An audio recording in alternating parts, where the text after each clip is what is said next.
ఇందిరాగాంధీ గారి కంటే ఒక శక్తి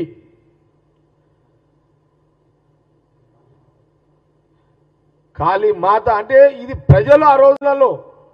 ఒక దుర్గామాత ఒక కాళీ మాత దైవం తనతో ఒక దైవం లాంటిది అని ఆమె మనము మన ఇళ్లలో కూడా మన తల్లిదండ్రులు కూడా బహుశా మనకున్న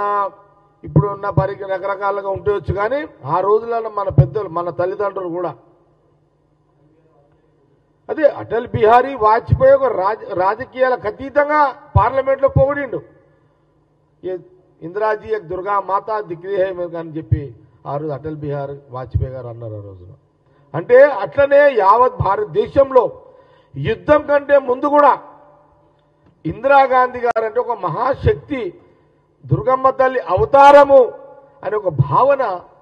దేశ ప్రజల్లో ఆ రోజులలో ఉండే ఇప్పటికీ అట్లనే ఉన్నది.